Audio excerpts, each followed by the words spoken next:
৭১-এর চেতনা বিক্রি করতে করতে একটা দল নিঃশেষ হয়ে গিয়েছে, পালিয়ে যেতে বাধ্য হয়েছে। আমরা সবাই জুলাইয়ের চেতনাকে যেন রাজনৈতিক ব্যবসা হিসেবে, দেশে বিদেশে আমি নাম নেব না, অনেক ইউটিউবার এটা সেটা আছে, মাননীয় স্পিকার, মনে হয় যেন পৃথিবীর একমাত্র বাক স্বাধীনতা তাদের আছে আর আমরা এখানে সব নিরহ জনগণ। পিতার সাথে কন্যাকে জড়িয়ে মাননীয় প্রধানমন্ত্রীর স্ত্রী কন্যাকে সহ জড়িয়ে যেভাবে বাংলাদেশে এই স্বাধীনতার নামে যেভাবে কুৎসিত কলঙ্কিত ধারা হচ্ছে, এটা বেশি দূর এগোতে পারবে না মাননীয় স্পিকার, আমরা পারবো না। আমাদের কালচারটা নষ্ট হয়ে যাবে, সামাজিক সোশ্যাল হারমোনি নষ্ট হয়ে যাবে, রিলিজিয়াস হারমোনি নষ্ট হয়ে যাবে, আমাদের এখানে অনেক কিছু অনাচার হবে। সেই জন্য অনেক সময় মাননীয় স্পিকার আমরা বলি যে আমরা তো কাউকে উল্লু ডাকতে পারি না এই মাননীয় সংসদে, মহান সংসদে পারি না, কিন্তু এখন যে পরিমাণে দেখছি আবারও যে बर्बाद गुलिस्ता के लिए एक ही उल्लू काफी है। तो अभी घर घर बोले जे अगर हर शाख पे उल्लू बैठे हैं तो अंजाम गुलिस्ता क्या होगा।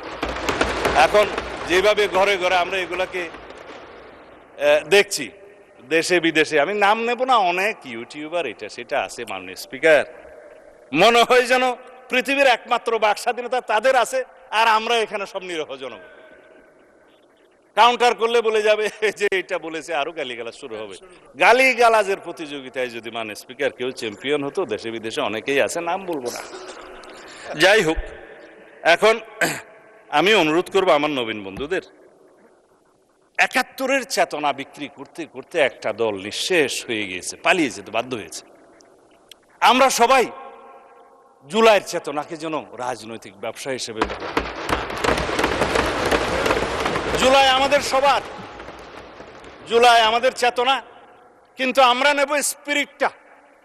জুলাই কি চেয়েছিল, আমাদের শহীদরা কি চেয়েছিল, আমাদের ছাত্র গণ অভ্যুত্থানের মূল স্পিরিট কি ছিল, এটাকেই আমরা ধারণ করি, কিন্তু কৃতিত্বকে যেন আমরা ধারণ না করি। আমরা কেউ কৃতিত্ব নেব না।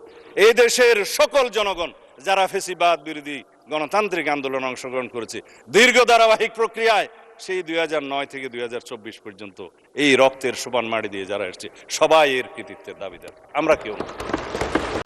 আমরা হয়তো কেউ কখনো সেই ধারাবাহিকতায় গুম হয়েছি, ফাঁসির কাস্টে গিয়েছি, কেউ আজও পর্যন্ত ফিরে আসে নাই, সবাই আমরা ভাগিদার। সুতরাং আমি বলবো, আমরা এই যে ইলেকশন ইঞ্জিনিয়ারিং এর কথা বললাম, এই জাতীয় বক্তব্য যেন আমরা না দিই, যেটা ইন্টারন্যাশনালি অ্যাকসেপ্টেড, সেই হিসাবে যেন আমরা যাই।